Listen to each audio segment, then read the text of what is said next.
So, I would like to introduce Law 1042 to Ian Bloomfield and Ian Bloomfield to Law 1042. I do. And have you noticed how great that number is, by the way?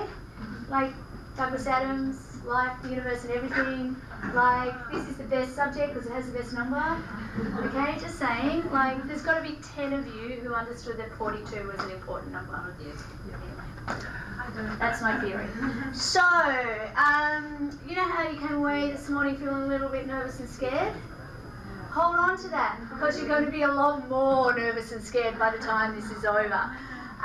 So, Ian was actually at the conference that I was chairing a couple of weeks ago where Dudley also spoke, and when I heard him present, there's a little part of me that's like, why did I ask Dudley when I hadn't actually heard Ian present before? Ian and I also sit on the Law Institute of Victoria Technology and the Law Committee, and we've never actually been in the same room together. So we've been to these meetings over and over again where we're always basically on screen. And so it was just like, it was quite exciting to actually, meet him and see him in 3D. And then I saw him present and I thought, actually, this is the message I want you guys to get, both from a legal and from a business perspective. And so, I basically badgered him, that would be kind, wouldn't it? And said, please, will you come and talk to these guys? So he's been very, very generous to give up his Saturday afternoon and come and talk to you. Ian is the owner of and the managing director, is that the right title? Correct. Yes, of Ignite Systems, and Ignite provides technology services effectively, but particularly security services, to a range of clients, but in particular law firms. So his specialty is keeping law firms safe, would that be fair to say? That would be a pretty good description. And he writes a lot in this area. I think I sent you some information yesterday. The issue before last of the Law Institute Journal, which by the way you can get online, was the technology issue. There are a number of different things that I want to point you to, but there's a particularly good article that Ian has written, and just because getting into the library and finding those things is difficult, Ian has very kindly allowed me to share the PDF versions of that article and another one in particular, but there's like 6 pieces there. So anyway, enough of me rabbiting on. I'm going to hand over to Ian. I've seen him present before. He's going to move pretty quickly. If you want to ask a question, there'll be plenty of time at the end, but if it's really pressing and in the moment, I would suggest that you call out rather than whack your hand up. Would that be fair enough? Yeah. And if he says, I'll get to that later, let him get to it later. Yep. So, with no further ado. Thanks, Kate. Just to clarify that, I'm going to move through it fairly quickly because there's a lot and I just like to keep moving. It's just the way I present. But I'm more than happy for someone to go, hang on a minute, can I just clarify, what do you mean by that, or whatever. So if you've got a question and you want to throw it in, I'm happy to take it. But as Kath said, I may well say, look, hold that. We'll cover that off when we get to the QA section later. So firstly, I'm not a lawyer. And that's probably a good thing in a way because I'm not got anything against lawyers, but it just gives me a different perspective, I guess, is the point that I would make. Now, my background in IT goes back a long time. I've worked in IT for over 40 years, too long to think about, but there were no such things as PCs around when I started out in IT. And my IT experience, though, is perhaps a little different. I'm not a traditional tech as such. My background is working as a manager and not as a technician.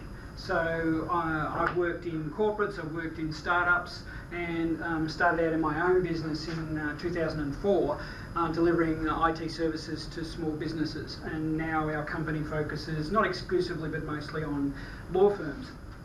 So my area of specialty as a business technologist, and that's really about understanding the broad spectrum of technology and trying to figure out how does that relate to business. Because at the end of the day, anyone who's in business is going to want to know and should want to know what's the technology going to do for me and my business. And that's the thing where a lot of people in the tech world get it wrong.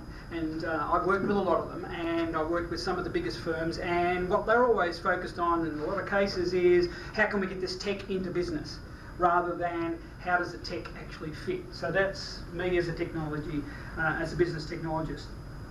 So as you can imagine, over 40 years in IT, lots and lots of changes, and the good thing I like about it is it never stops. So we've still got heaps and heaps of changes going on. So before I get started, this is really what it's about. This is the context for the session that I'm going to present, but I'm not going to talk about this in any sort of level of detail. As I said, I'm not a lawyer, so I don't have the qualifications to speak from a legal perspective on it. But nevertheless, it's important to understand that that's really what this is all about. And in 2015, the OAIC published a document which was called A Guide to Securing Personal Information. It's quite a weighty document. Reasonable Steps to Protect Personal Information. So this is a very important document. And not the least of which because it's got a lot of really, really good information in it, but also because, although it's called a guide, when investigating, as per the extract you'll see there, or carrying out an assessment, the OAIC will use this guide. So this really, from a security perspective, is somewhat of a Bible in my mind.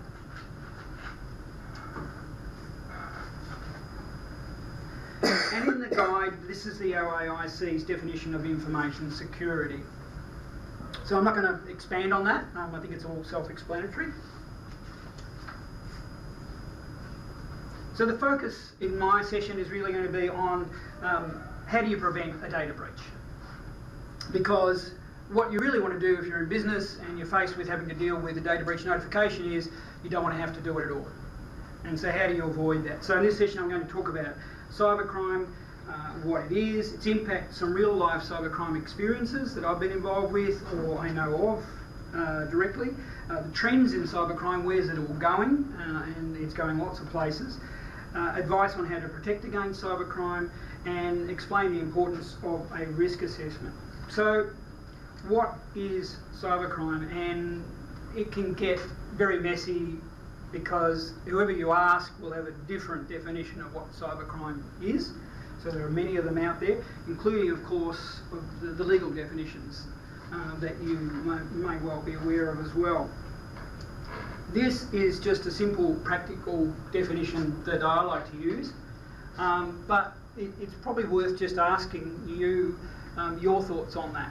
I mean, does this resonate with you as a reasonable description of cybercrime? Are you comfortable that you even understand what cybercrime is? Deafening silence? Someone must want to say something. Do you agree with it? Or is everybody comfortable they know what cybercrime is? Let's perhaps start with that question, because I think we would want to cover that off. If there's anyone here who's not entirely clear about cybercrime, I mean, it's very broad. That's probably the most important thing, and I quite often, I'll speak for you, I quite often find that the people I talk to when I ask this question, they go, oh, I didn't think it was that broad. Well, it is. It's really anything to do with using digital technology at all. The internet and digital technology. If you're using that, then cybercrime, if it involves any of those elements, is what it's about. So any sort of criminal activity that involves the internet and digital technology, that's cybercrime. So it's pretty broad.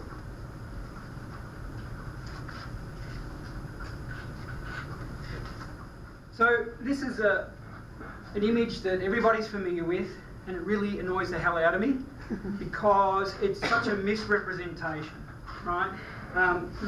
Because the hackers are not bored teenage geeks sitting in a darkened room in hoodies, right? They're just not. I don't know where this event originated from, but that's not what it's about. And it tends to portray the sort of story, I guess, to people that you're just facing some guy like this somewhere, when in fact that's not what you're facing at all. The reality is somewhat different. The reality is more like something like this. Big business. Right, organised crime. So this is an example that Kaspersky Lab, one of the major global security companies, published recently, which is an organisational structure of a Russian cybercriminal group.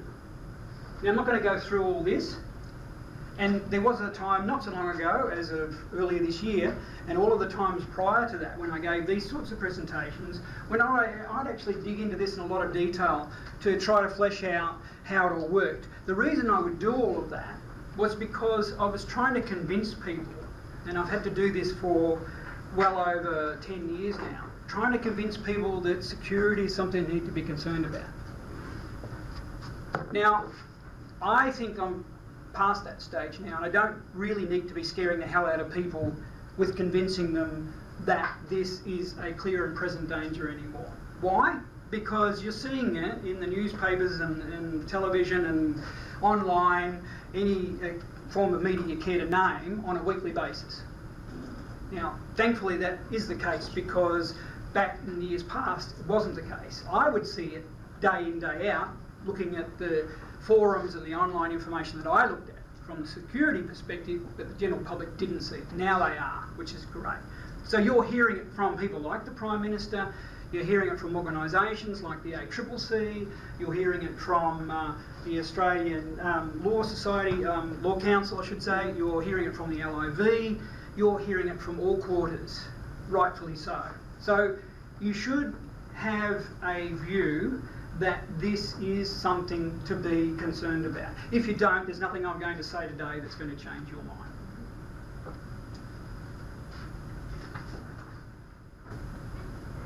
So, what's the cost of cybercrime? And, you know, in the past, it was always difficult. I would put up all sorts of figures, and they were debatable, because they were sourced from individual companies with their own agenda, etc. And it's only recently, as of the 2016 cyber security strategy that was released by the Australian government, where there was a figure put on it that I think's got some credibility.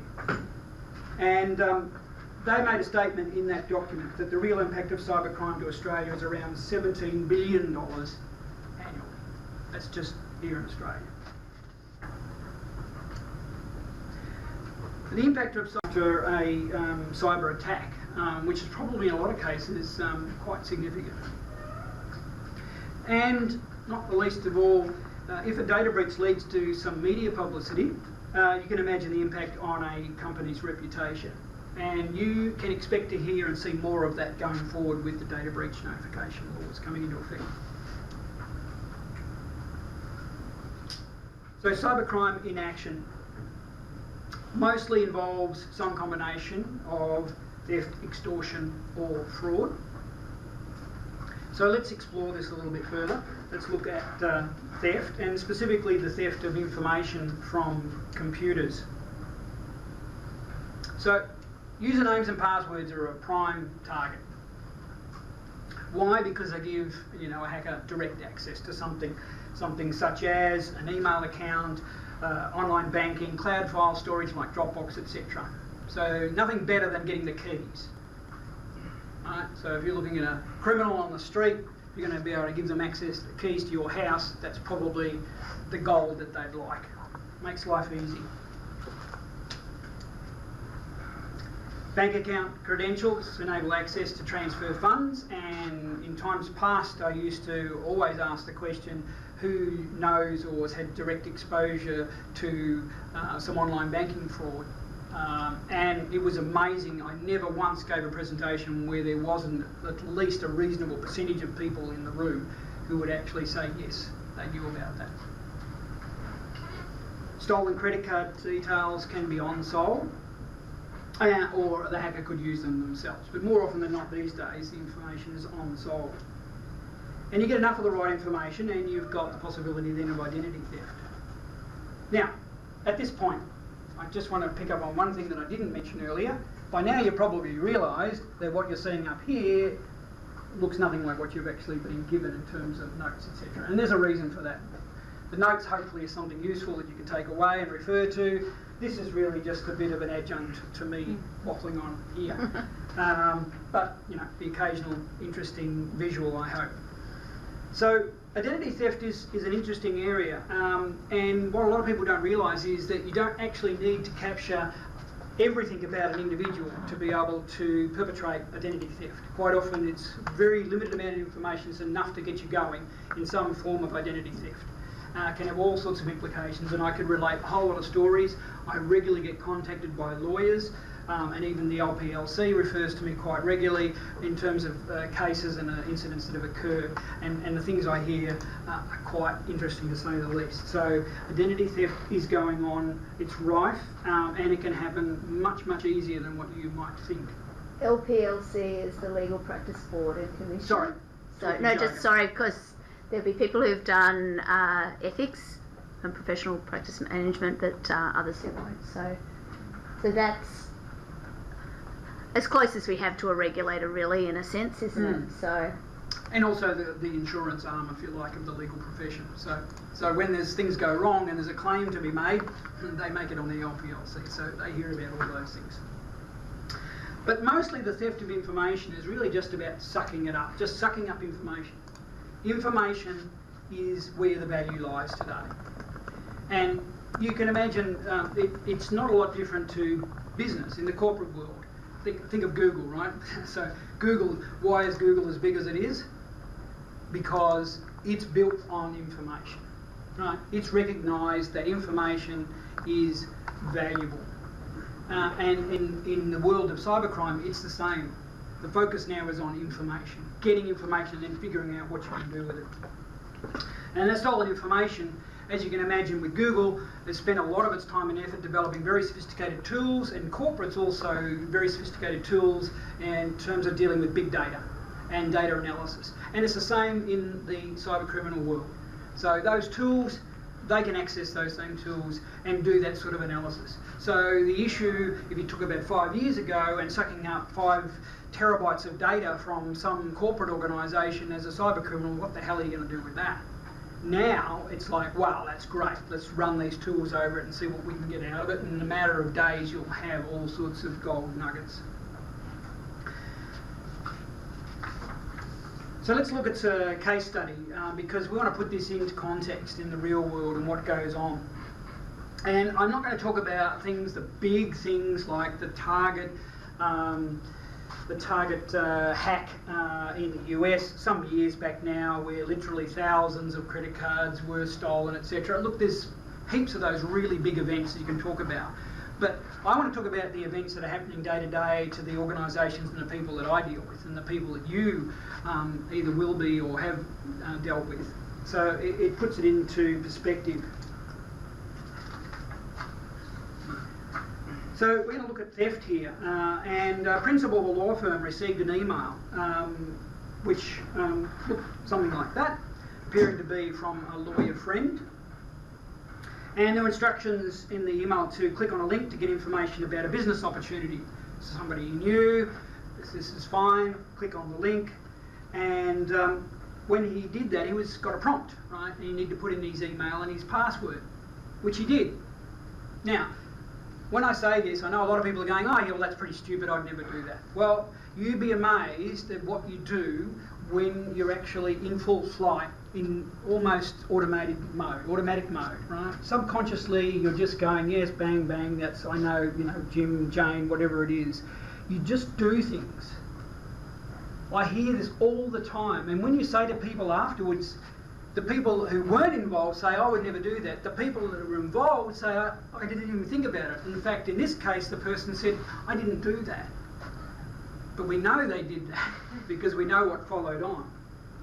So he clicked on the OK button, the Dropbox document failed to open. He thought nothing of the incident, it's probably just a hoax email or whatever, I don't care, I'll talk to him later, he'll send it through again, whatever, move on. And although there were no signs of suspicious activity, because there weren't on his computer, the hacker had the lawyer's username and password to his email account. Fantastic. So all of the lawyer's contact details were then able to be harvested for use in a phishing campaign. Now, I'm not sure the term phishing, everyone should be familiar with it. Essentially emails that you're going to get that are trying to convince you to do something, take you somewhere, or at the end of the day, it's going to cost you money or in some way you're going to be compromised. That's a phishing email.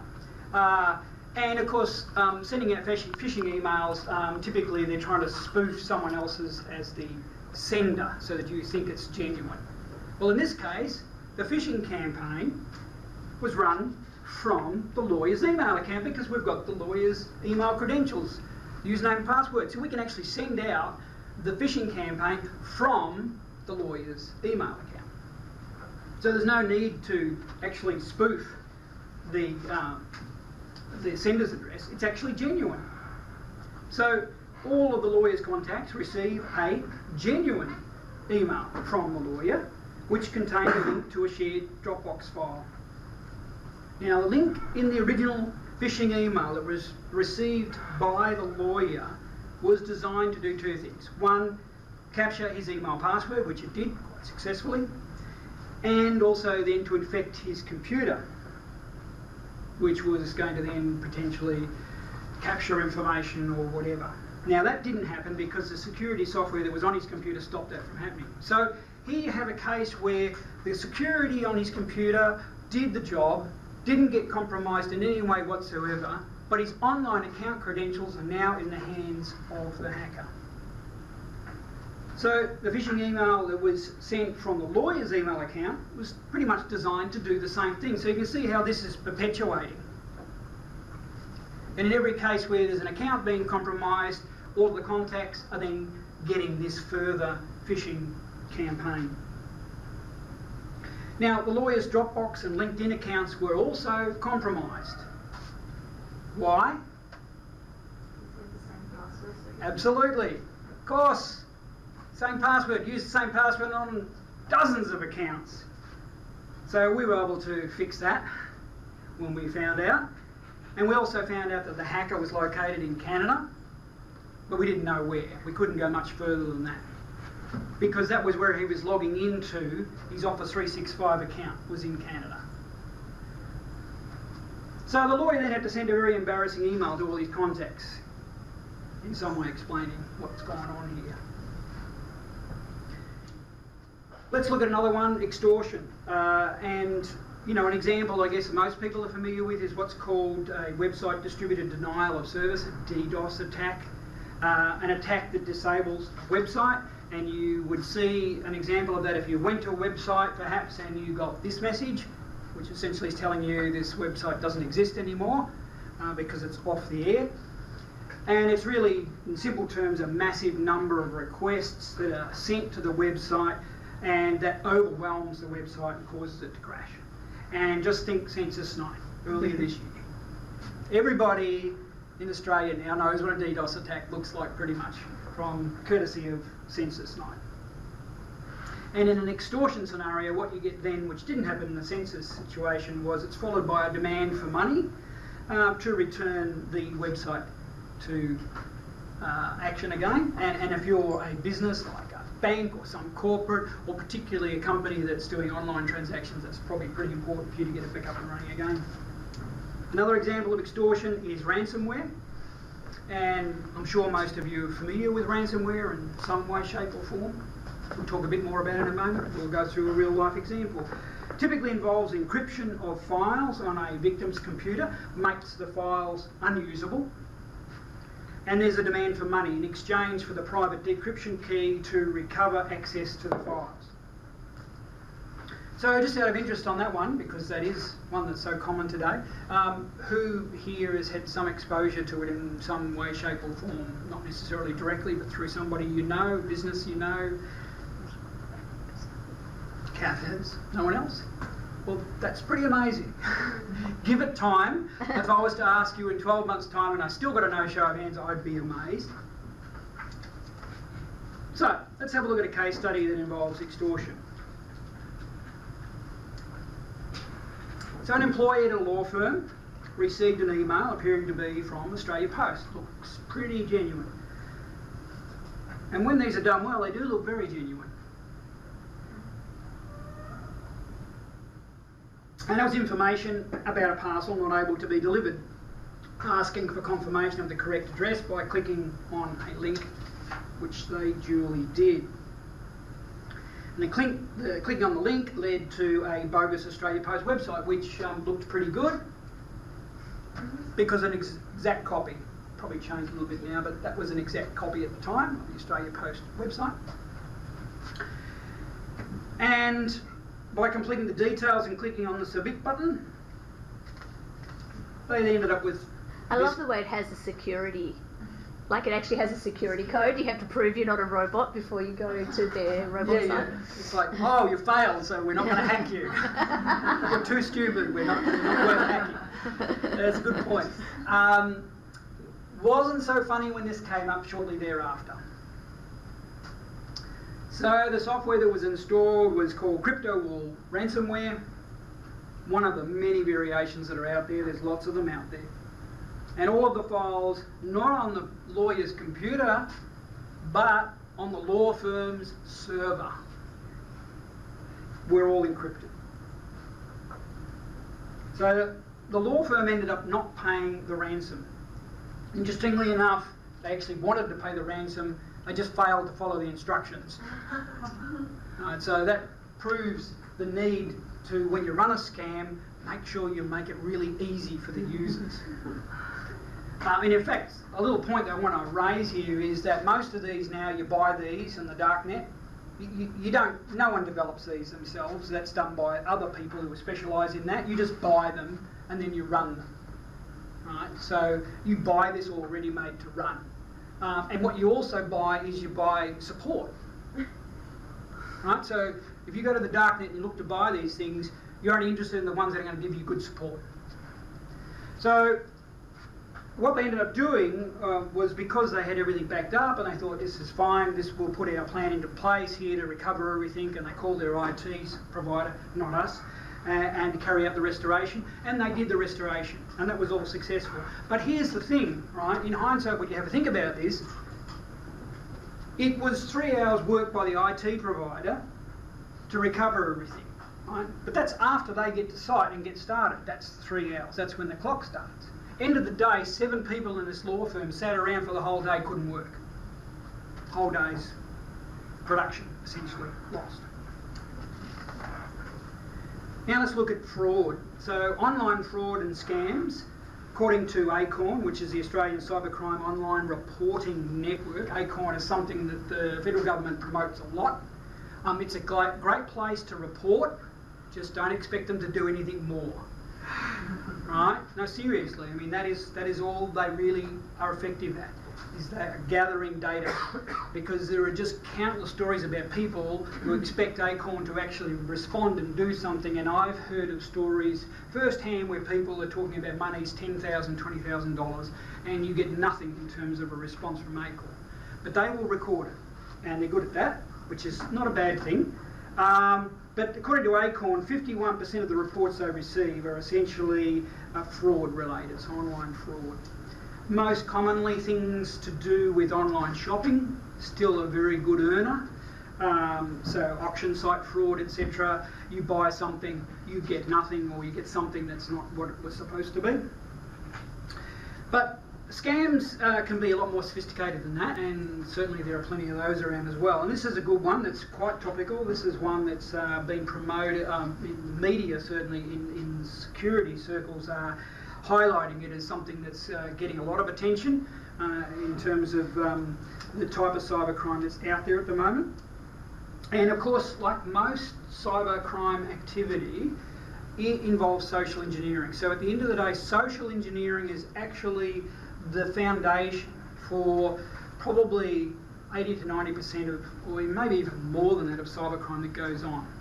And that's just the whole thing of convincing a person that something is other than what it actually is. And there's, usually some urgency about the need to respond or do something. So in this case, there was an email that appears to be from Microsoft, warning of unusual activity on the computer, and clicking on the link takes you to a tech support scam website. So that's the website in the background there, and that looks all very genuine, and a little pop-up, and what it's all about is trying to scare the user here into calling the hotline and they end up paying for some unnecessary technical support. So if you put technical support scams into Google, you will literally get quite a few thousand hits because it's really big time at the moment. And guess what? Interestingly enough, and I thought this was really interesting, according to Microsoft, those aged between 18 and 34 years are more prone to falling for this scam than any other age group. There we go. Thank you. Validation. When I put out my credit card, I was like, hold on a second. Good, okay. I got that far. You got that far, I though? got that far. Yeah, but I mean, that shows you. But, you know, there's a whole lot of people who got a whole lot further than that, I can tell you. But of course, this is small beer. There are more sophisticated scams that are targeting business.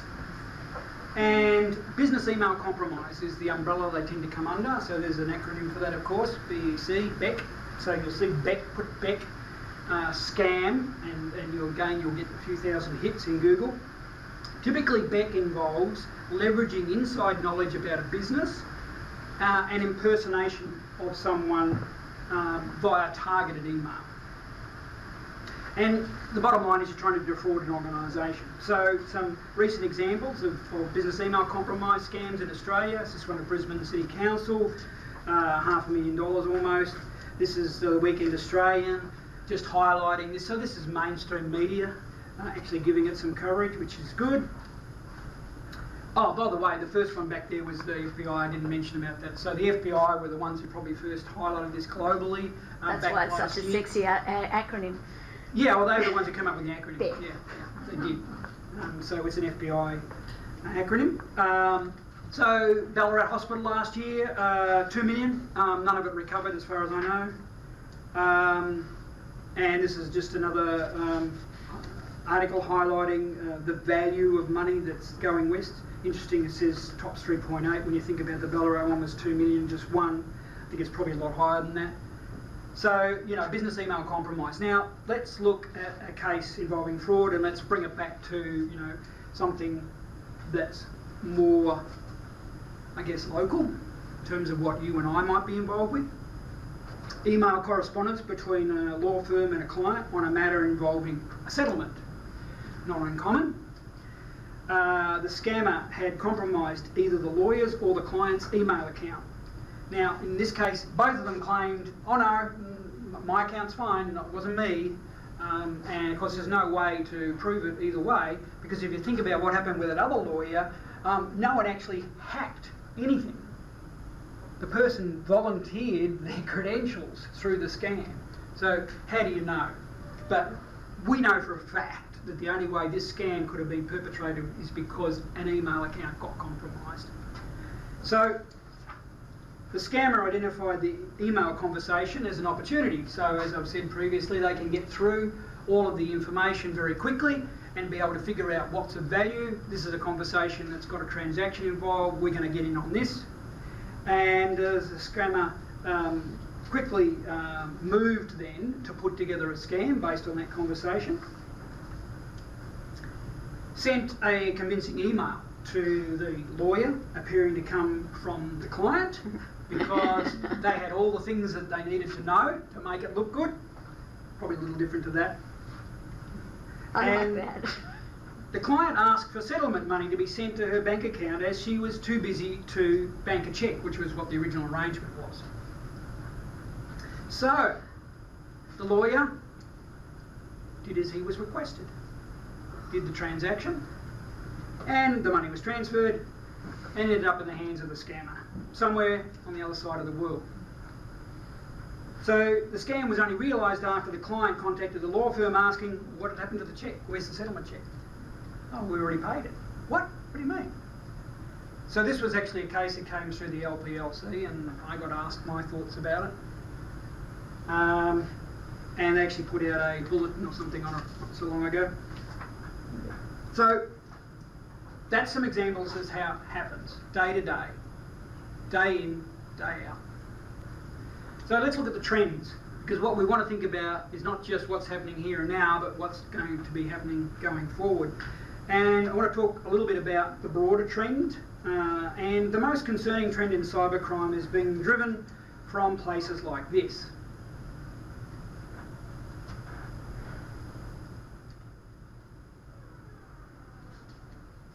So it's the ongoing escalation of nation-state sponsored cyber offence capabilities. Keyword there is offence. So this is not defence. This is attacking capability. This is what is the focus today. Even here in Australia, the money that governments are putting into cybercrime is about attack, not defence. And I think I've made this comment in this group before, when the Prime Minister released that cybersecurity paper, the policy, probably about 14 months ago, 14 months ago, and it was very clear that 2/3 plus of the budget, and it's not a small budget, was going into offence capabilities. I just found it kind of bizarre that there wasn't any kind of particular reaction to that. It was almost like people weren't really thinking about what that meant. And I'm thinking, well, we're not actually at war with anybody. There's people who are being significantly hurt by these scamming attacks all over the place. I find it quite... Well, it's very analogous with conventional warfare. And if you think about governments all around the world going back in time, pouring all their GDP into weapons, exactly, and armed forces. And they're still going on today in a lot of places. So, you know, the developed world, in a lot of cases, is doing exactly that, repeating the process that the Western world But that kind of Cold War idea of we have to have bigger, faster, nastier weapons than the other guys, because otherwise they'll point the ones they've got at us. That's what it's all about. Well, that's one way of looking at the world, and it is the way that we're looking at the world. But the reality is that people are funding these kind of things through state-sponsored hacking activity. I would think that defence would be a significant part of that. So, cyber warfare, and like in any warfare, there's collateral damage. Mm.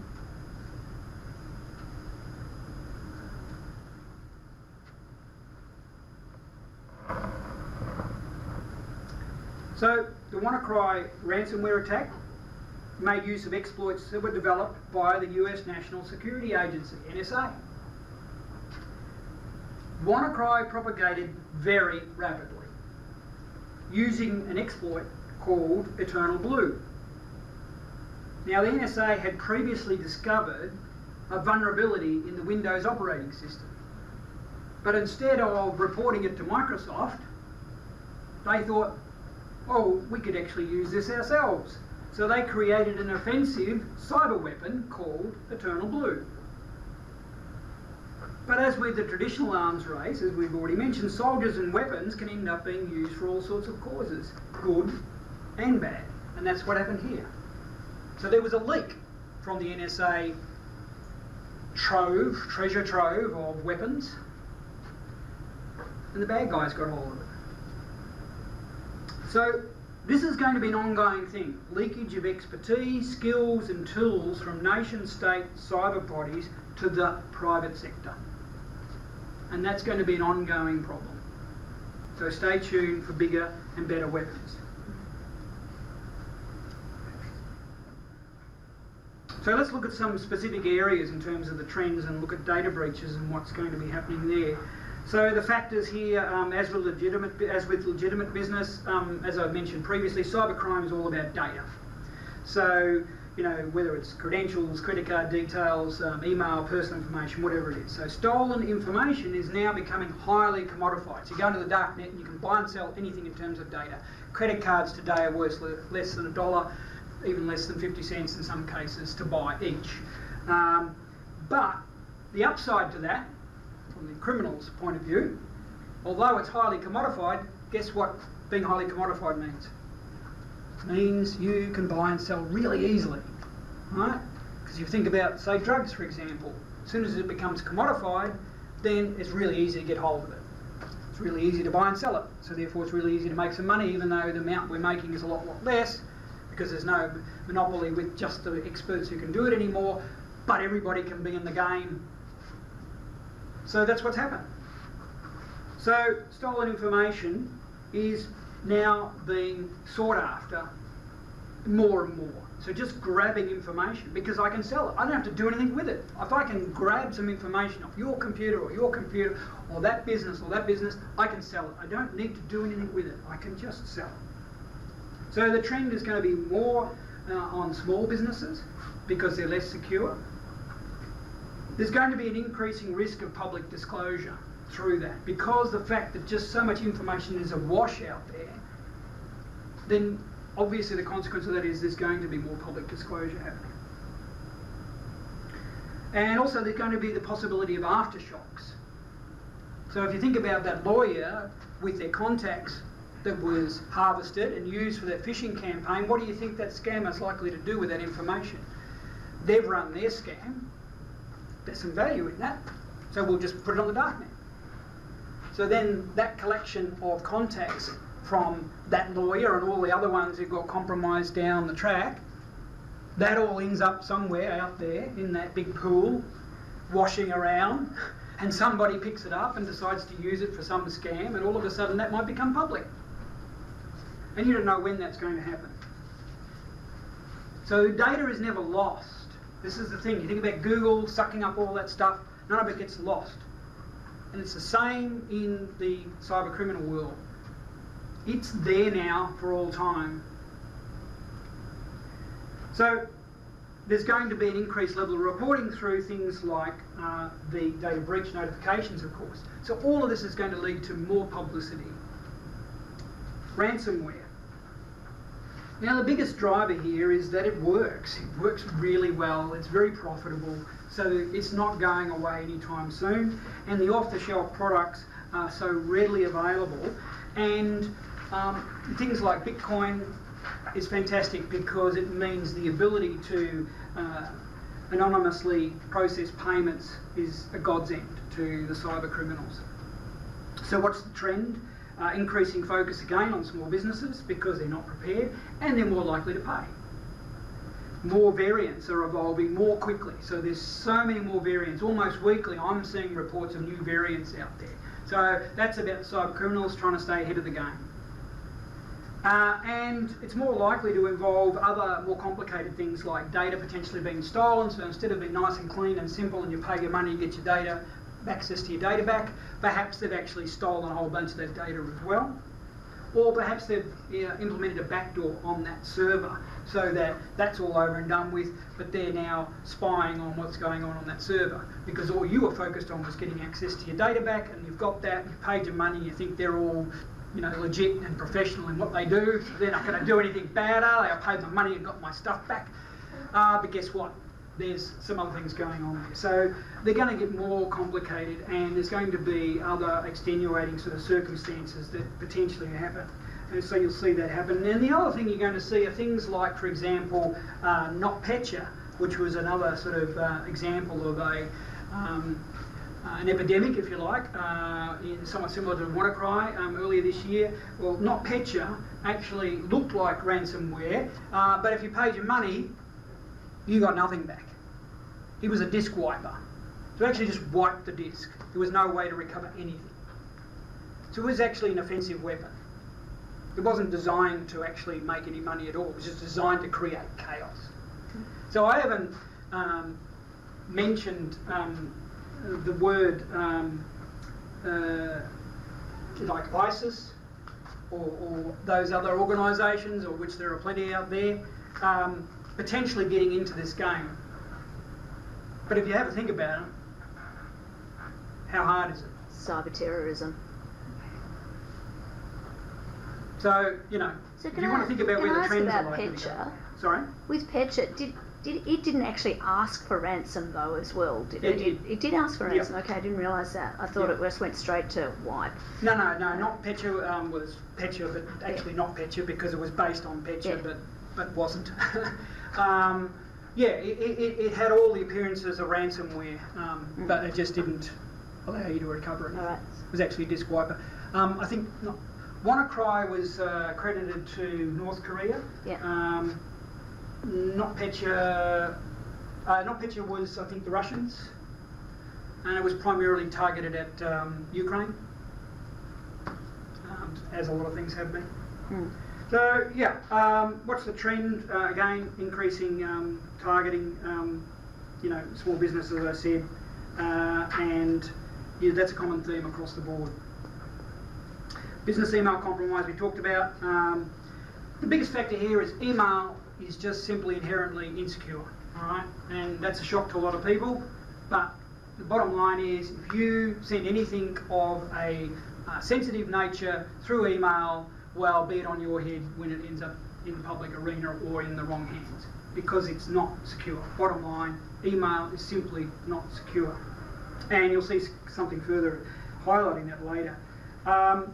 Large sums of money are on offer, right? So according to the FBI, average cost of a ransomware incident is only about $700 US, while the average BEC incident delivers around about $67,000. These are US dollars.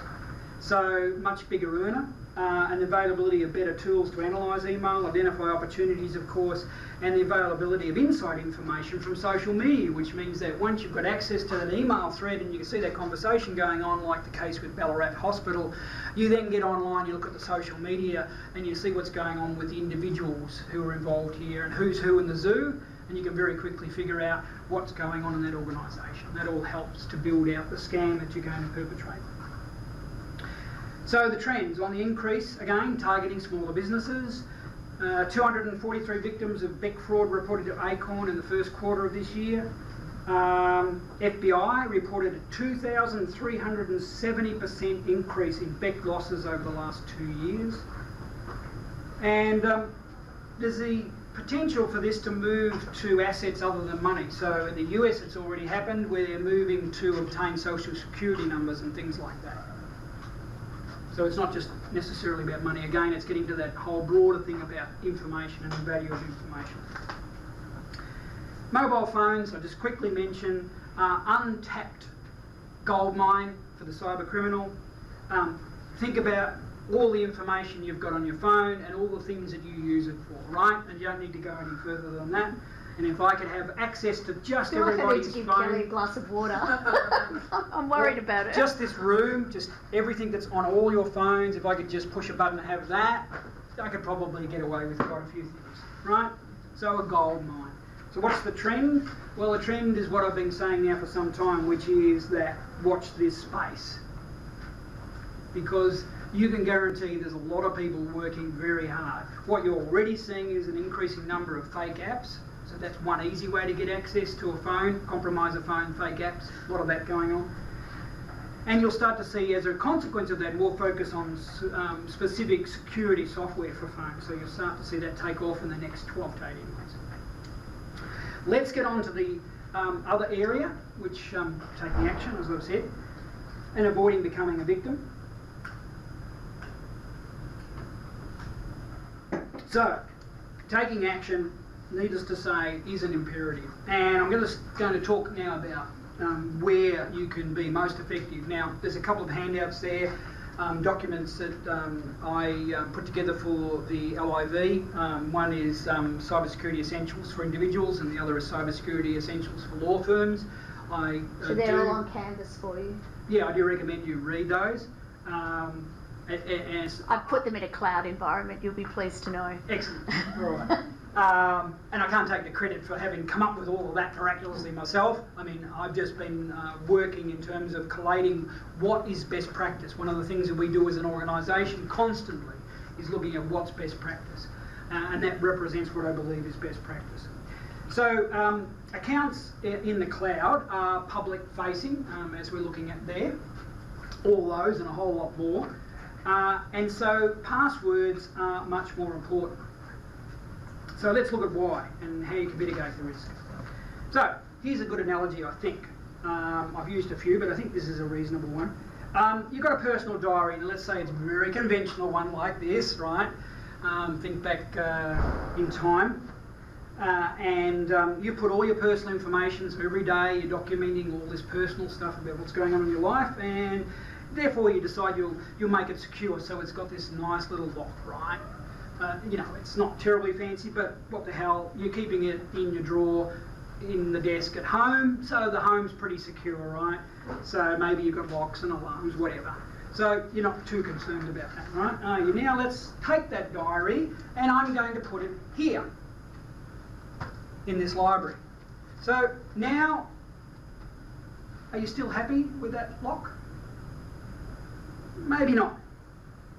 So cloud accounts are the equivalent of the public library, because you've taken that account that used to be all safe and secure on your computer within your network that didn't go anywhere, it was all just here, and you've now put it in the cloud.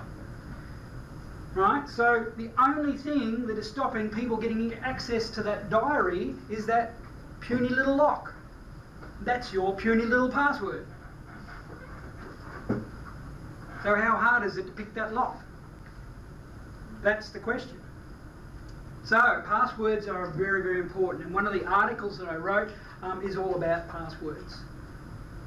So I commend you to read it and to, if nothing else, just take on board the significance of passwords.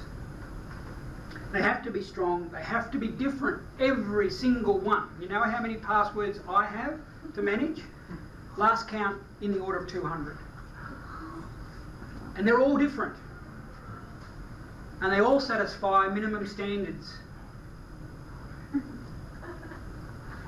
So how do you do that? I just said my password is password. Oh. With some numbers and... Well, you'll see in the article it talks about what's the most common password. I think it's password 123, a little more complex. I have one that is probably password 123. So, you need to use a password manager.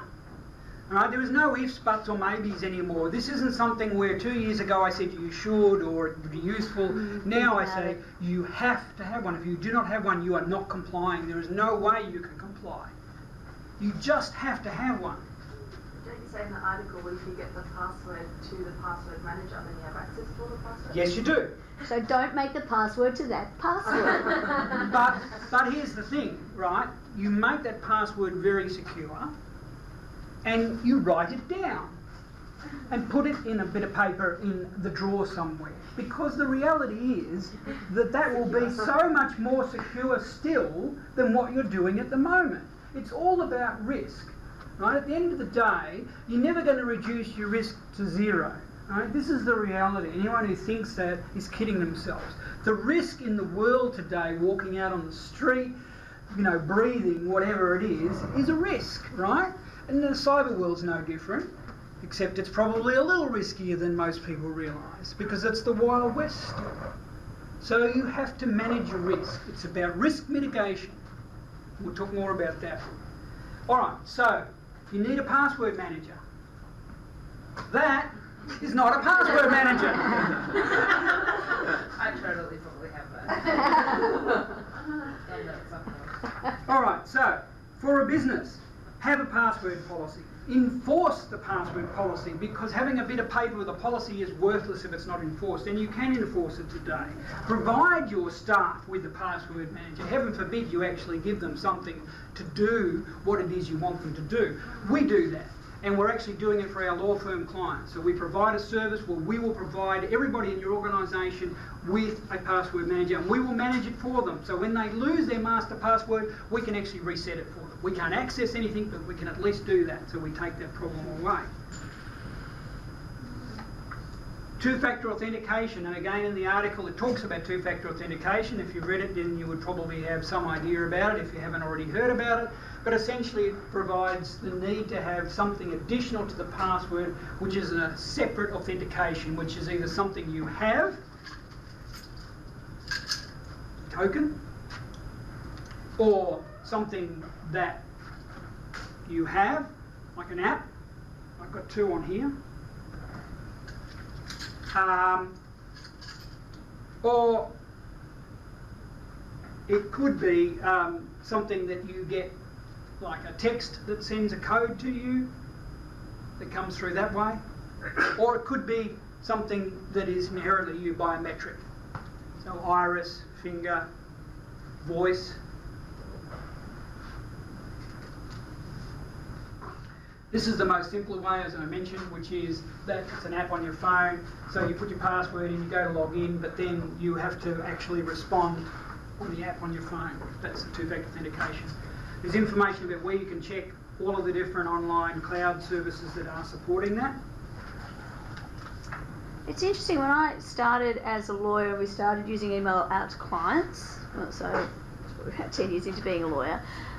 Almost invariably, all documents would be password protected, and we would use text to send the password. But I think then it lasted about a year, and it was just anything sensitive always worked that way. It was just, there was a pattern to it, and then I think just email became ubiquitous, and it just, we were just doing everything. Well, that's exactly it. I mean, the whole thing that you've just said there summed it up nicely, which is it's become ubiquitous. You know, and this is the thing today, is people are growing up using this technology and just taking it for granted. Well, unfortunately, the whole game is changing, and people really need to be cognizant of that. And they need to then understand how it is they can mitigate that risk. So if we look at the other part of the equation here, so we've talked about the cloud, now let's just talk about the computer, whatever it is, whatever the device is here, and how do we manage that? So email and websites are the major factor in almost all compromises. So most attempts at compromising a computer involve an email, either carrying a malicious software payload that directly will infect your computer, or a link to a fake or compromised website, which will in turn will compromise you in some way. So the two things, the email and the website, that's the factors that are going to be common across most of those. So let's look at how we mitigate that. Firstly, as I've said previously about email, is that it's inherently insecure. Let's keep that in mind. You need to have a business domain name, so you've still got sole practitioners out there who are using Gmail and things like that. No, don't use a generic email service like that. Use business grade email service with business grade filtering and all the other things come with it, and we really recommend Office 365. And this sums it up very nicely. This is from the OAIC, and the first 4 words there, really 5 words, sum it up. Email is not secure, right? So some mitigation measures that you can take is always confirm the recipient's email address before you send. So you're going to send an email, it's got something sensitive, whatever it is, the first thing you do is go, well, who am I sending it to? So you don't just reply to an email. Right? You just don't do it. And this is really hard for people to change their practices, but that's what you've got to do. So you don't send an email, you actually identify and confirm that person's email address before you hit the send. Use end-to-end email encryption to protect personal information and confidential information if you can. And those are services that are available. And we provide that to our law firm clients. And never send business email using your personal email account. Now to move on to probably the most important thing that I want to leave you with, which is that how do you tackle all this? Well, you can do all those things, but they're tactical things, right? And at the end of the day, from a business perspective, tactical things are going to carry the day. It has to be strategic. I don't care what you're talking about. If you're in business in any way, shape or form, if you're not thinking strategically, then you've got a business that's not going anywhere. And it's likewise with security. It has to be strategic, and for it to be strategic, it's got to be all about governance. And it has to start at the top, because that's what governance is about. So the principals of any business have to take responsibility for cybersecurity strategy and the policies. And the thing is, they don't need to be experts, but they need to understand the risks, and they need to understand the risks in the context of their business. And if they don't know that, there is no ability for them to be implementing any sort of reasonable governance. So they need to be aware of the risks, aware of the consequences, and able to make then informed decisions. And this, in every case, in my view, requires the assistance of external expertise. It's no longer possible, no matter how big or small your business is, for you to be able to manage any of this in any really comprehensive way on your own. And I am not interested in talking to people who, when I give presentations in the past, say, oh, we don't need any of that, we can do it all, we've got a very simple arrangement and we're happy with it. Fine, I'm not going to try to convince you otherwise. But good luck, because you're going to need it. Training is something that needs to be structured, needs to be formalised. So everybody within a business participates and contributes to cybersecurity. So everyone needs to understand they have a responsibility. You need to identify. So you need to know what the risks are. What the processes and procedures are required you can only move to that if you know what the risks are. You can't create procedures and policies with any meaning if you don't understand what the risks are you're trying to address. Therefore, you need to do a risk assessment. I want to talk a bit more about that to finish up.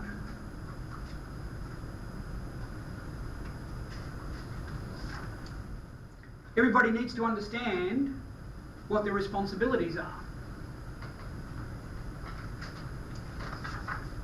You need to have the policies and procedures in place that flow from all of that.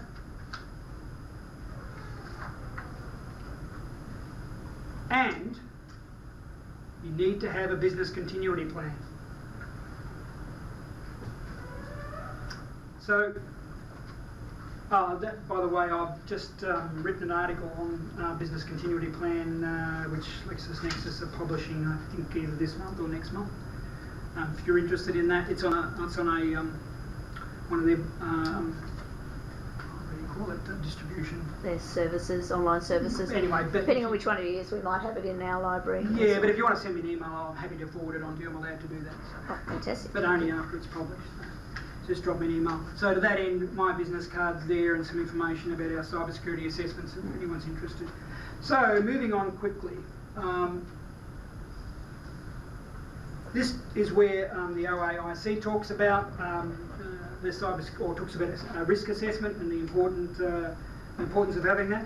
I like to always throw in the paraphrase of what Donald Rumsfeld famously said: there are known knowns, there are things that we know, there are known unknowns, and there are unknown unknowns. I mean, it's such a great statement to make. But, you know, it just highlights the fact that at the end of the day, if you don't do the assessment, you know, what do you know and what don't you know? You know, you're flying blind, and that's pretty much what happens in most organisations who don't actually do you know, due diligence, let's say. So a cyber security risk assessment is what takes that out of the equation, that unknown unknowns. So it's complex, right? I think we've probably established that. So therefore, you know, you need a framework to be able to work through that. And assessing cybersecurity risks in an organisation needs a framework. So this is where a cybersecurity framework comes in. I quickly want to talk about this, just briefly, rather than me. I'll have somebody else talk about it. The cybersecurity framework in our mind that's not is going so to work successful because Can you hear that, Garth? Because I've only got it here. Oh, no, it's coming from the speakers at the back too. Is it? Small, medium businesses, Just- large I think it was. organizations. It helps us communicate risk in ways that everyone understands, from the server room. Stop that. The cybersecurity framework in our mind has been so successful because it has very large, broad appeal to many organizations, small, medium businesses, large organizations. It helps us communicate risk in ways that everyone understands, from the server room to the boardroom. It provides companies. All right, well, we're going to just move on rather than Yeah. take up your time for that. IST. Okay, IST so will find it and share it. It's a good little clip, that one. So this is it. I'm not going to talk through this, right? But this is a framework that was created by NIST. So just quickly, in 2014, the United States National Institute of Standards, which is NIST, published this foundational cybersecurity framework.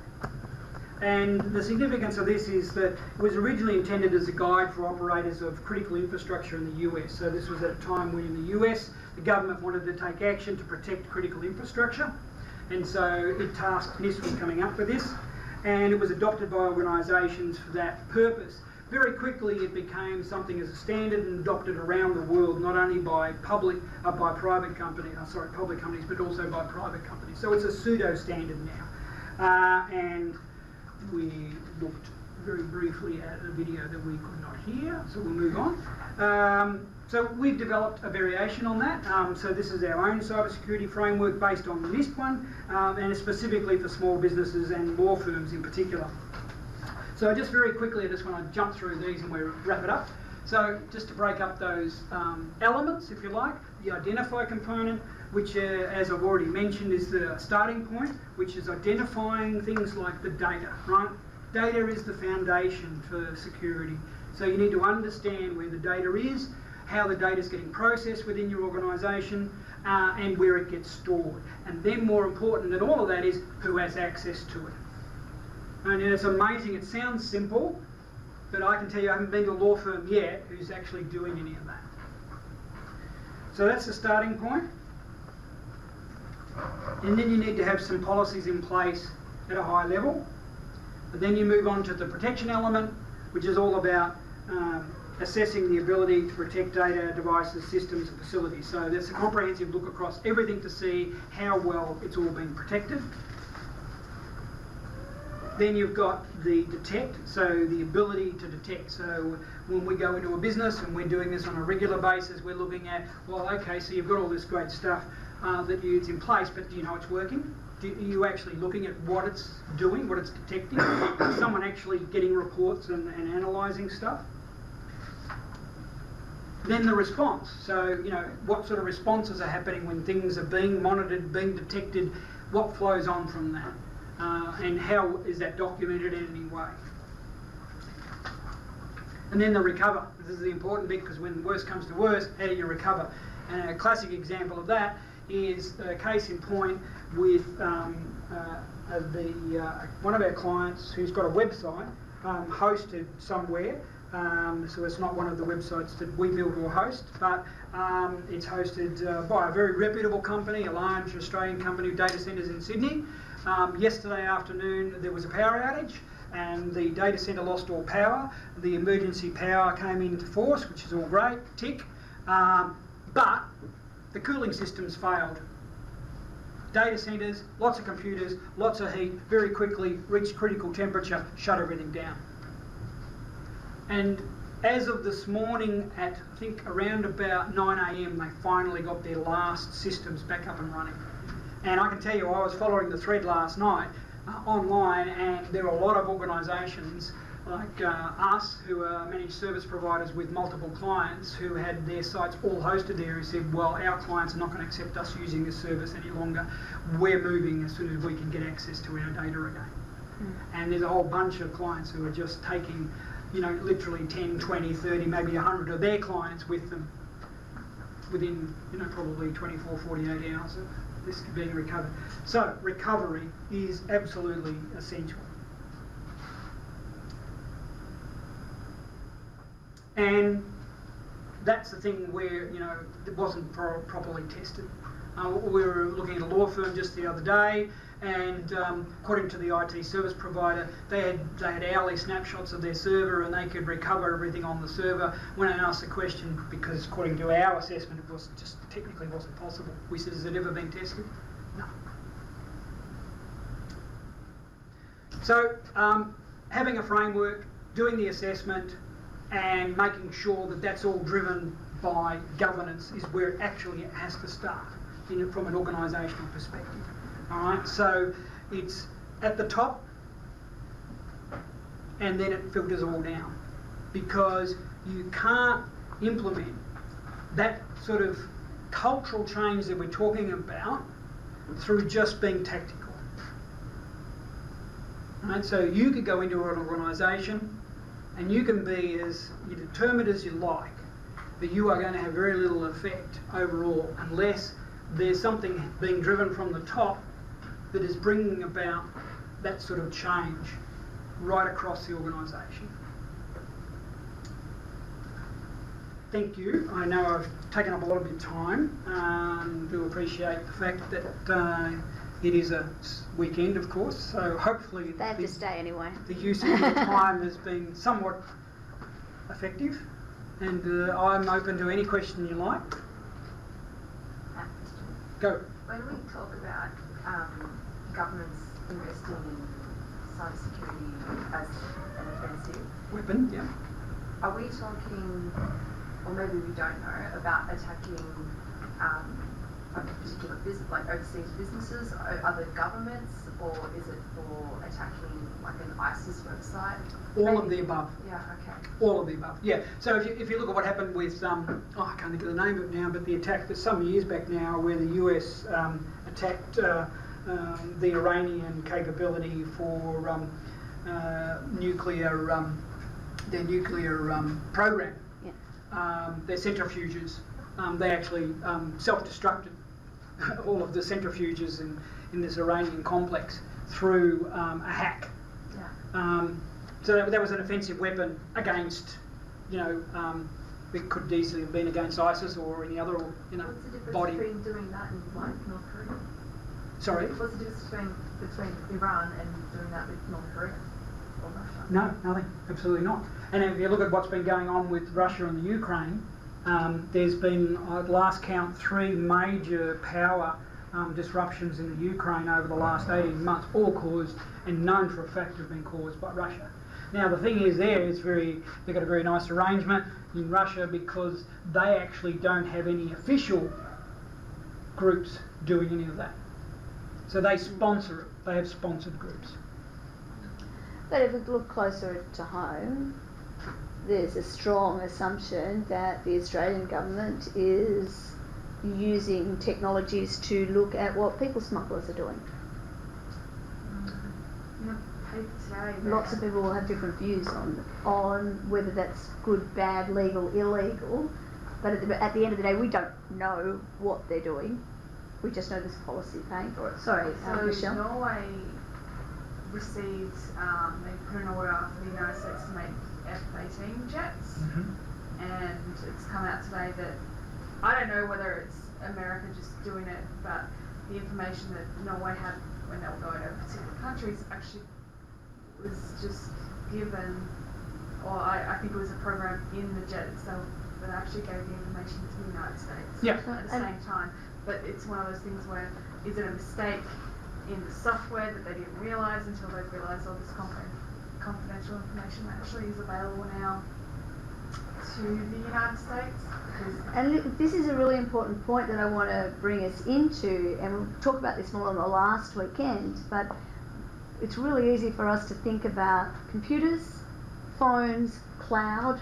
You've got to remember, the cloud is actually not a white fluffy thing, it's actually a whole lot of machines in different parts of the world.